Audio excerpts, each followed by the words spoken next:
వందే మాత్రం. నేను మీ journalist Navata. Welcome to R political. Tamil Nadu రాజకీయాలు ఎప్పుడూ ఊహించని మలుపులతో తీవ్ర భావోద్వేగాల మధ్య సాగుతుంటాయి.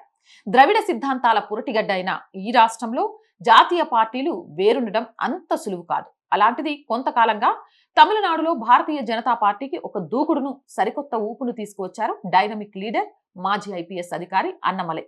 ఈయన సంచలన నిర్ణయం తీసుకున్నారు. తమిళనాడు బీజేపీ రాష్ట్ర అధ్యక్షుడు అన్నమలై పార్టీకి రాజీనామా చేస్తున్నట్లు ప్రకటించడం జాతీయ వ్యాప్తంగా, ముఖ్యంగా దక్షిణ భారత రాజకీయాల్లో తీవ్ర దుమారం రేపుతుంది. బీజేపీకి రాజీనామా చేయడమే కాకుండా ఆయన సొంతగా ఒక ప్రాంతీయ పార్టీని పెట్టే యోచనలో ఉన్నట్లు వార్తలు వస్తున్నాయి. ఇవి తమిళనాడు రాజకీయాలను ఒక్కసారిగా వేడెక్కించాయి.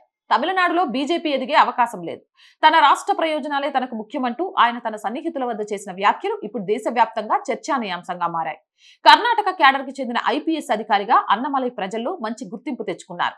సింగం పోలీస్ గా పేరు తెచ్చుకున్న ఆయన ప్రజలకు మరింత నేరుగా సేవ చేయాలనే లక్ష్యంతో తన సివిల్ సర్వీసెస్ ఉద్యోగానికి రాజీనామా చేసి రాజకీయాల్లోకి వచ్చారు.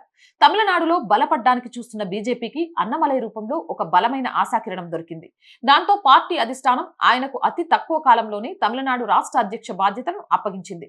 అధ్యక్షుడిగా బాధ్యతలు స్వీకరించినప్పటి నుంచి అన్నమలై దూకుడుగా వ్యవహరించారు. ఎన్మన్ ఎన్మక్కల్ అంటే నా నేల నా ప్రజలు పేరిట ఆయన చేపట్టిన పాదయాత్ర తమిళనాడులో బీజేపీకి గతంలో ఎన్నడూ లేని విధంగా మైలేజ్ తెచ్చిపెట్టింది. నాటి అధికార డిఎంకే ప్రభుత్వంపై విమర్శలు గుప్పిస్తూ, అవినీతి ఆరోపణలు చేస్తూ వార్తల్లో నిలిచారు. అయితే ఇంతకాలం పార్టీ కోసం రాత్రింబవళ్లు శ్రమించిన అన్నమలై హఠాత్తుగా బీజేపీకి షాక్ ఇవ్వడం వెనుక బలమైన కారణాలే ఉన్నాయని విశ్లేషకులు భావిస్తున్నారు. అన్నమలై రాజీనామా వెనుక కేవలం 1-2 కారణాలు లేవని, గత కొంతకాలంగా పార్టీ అధిష్టాన వైఖరిపై ఆయన తీవ్ర అసంతృప్తిలో ఉన్నారని తెలుస్తోంది. తమిళనాడులో బీజేపీకి భవిష్యత్తు లేదు. రాజీనామా అనంతరం అన్నమలై చేసిన వ్యాఖ్యల్లో అత్యంత కీలకమైనది. తమిళనాడులో బీజేపీ ఎదిగే అవకాశం లేదని స్పష్టం చేయడం. ద్రవిడ సెంటిమెంట్ బలంగా ఉన్న తమిళనాడులో జాతీయ పార్టీల భావజాలాన్ని ప్రజలు అంత సులభంగా అంగీకరించడం లేదని అన్నమలై క్షేత్రస్థాయి పరిశీలనలో తేలింది. ఎంత కష్టపడినా ఓటు బ్యాంకు పెరగడం లేదని, ద్రవిడ రాజకీయాల ముద్రను దాటుకొని బీజేపీ ఇక్కడ అధికారంలోకి రావడం అసాధ్యమని ఆయన గ్రహించినట్లు తెలుస్తోంది. తమిళనాడు రాజకీయాల్లో భాష అనేది అత్యంత సున్నితమైన, భావోద్వేగపూరితమైన అంశం. కేంద్రంలోని బీజేపీ ప్రభుత్వం దేశవ్యాప్తంగా హిందీ భాషను ప్రోత్సహించడం, తమిళనాడుపై కూడా హిందీని రుద్దేందుకు ప్రయత్నిస్తుందనే భావన అక్కడ ప్రజల్లో బలంగా ఉంది. ఒక తమిళుడిగా అన్నమలై దీనిని జీర్ణించుకోలేకపోయారు. తమిళ సంస్కృతి, సాంప్రదాయాలు, భాషాభిమానం మెండుగా ఉన్న అన్నమలై కేంద్రం తీసుకుంటున్న కొన్ని నిర్ణయాలు, హిందూ విధింపు ధోరణిని తీవ్రంగా వ్యతిరేకించారు. తన సొంత రాష్ట్ర ప్రజల సెంటిమెంటును గాయపరిచే ఏ నిర్ణయాన్ని తాను సమర్థించలేనని ఆయన స్పష్టం చేశారు. పదవులు, జాతీయ రాజకీయాల కంటే తమిళనాడు ప్రయోజనాలే ముఖ్యమని అన్నమలై ప్రకటించారు. జాతీయ పార్టీలో ఉన్నప్పుడు రాష్ట్ర ప్రయోజనాల కంటే కేంద్ర నాయకత్వ నిర్ణయాలకే ఎక్కువ ప్రాధాన్యత ఇవ్వాల్సి వస్తుందని, దీనివల్ల తమిళ ప్రజల హక్కుల కోసం పూర్తి స్థాయిలో పోరాడలేకపోతున్నానని ఆయన ఆవేదన వ్యక్తం చేశారని తెలుస్తోంది. కావేరీ జలాల వివాదం కావచ్చు, లేదా రాష్ట్రానికి రావాల్సిన నిధుల విషయంలో కావచ్చు, జాతీయ పార్టీ పరిమితుల వల్ల తాను స్వేచ్ఛగా మాట్లాడలేకపోయానని ఆయన భావిస్తున్నారు. బీజేపీకి రాజీనామా చేసిన అన్నమలై ఊరికి కూర్చోబోవడం లేదని, ఆయన సరికొత్త ప్రాంతీయ పార్టీని స్థాపించే యోచనలో ఉన్నారని ఆయన సన్నిహిత వర్గాలు చెప్తున్నాయి.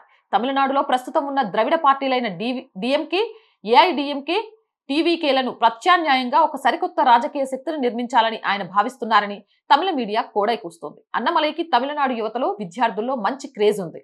ఒక మాజీ ఐపీఎస్ అధికారిగా, అవినీతి మీద వ్యతిరేకంగా పోరాడే వ్యక్తిగా ఆయనకున్న క్లీన్ ఇమేజ్ సరికొత్త పార్టీకి పెట్టుబడిగా మారనుంది. అన్నమలై బీజేపీని వీడడం వెనుక ఆయన రాజకీయ చతురత ఉందా, లేదా తొందరపాటు ఉందా అనేది కాలమే నిర్ణయించాలి.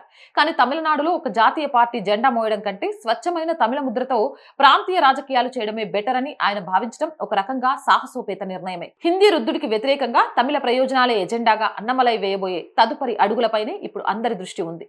ఆయన నిజంగానే కొత్త పార్టీ పెట్టి తమిళనాడు రాజకీయాల్లో మూడో ప్రత్యామ్నాయంగా ఎదుగుతారా, లేదా ద్రవిడ కోటను బద్దలు కొట్టలేక వెనుకడుగు వేస్తారా అనేది రాబోయే రోజుల్లో తేలనుంది. ఏదేమైనా అన్నమలై తీసుకున్న ఈ నిర్ణయం తమిళనాడు బీజేపీకి కోలుకోలేని పెద్ద షాక్ అనడంలో ఎలాంటి సందేహం లేదు. అవునంటారా, కాదంటారా? మీ అభిప్రాయం కామెంట్ చేయండి. జై హింద్, జై భారత్. అండ్ రోజు చెప్తుందేనండి, R group of channels, R voice, R political, R Sanskriti 3 channels ని వెంటనే సబ్స్క్రైబ్ చేసుకోండి.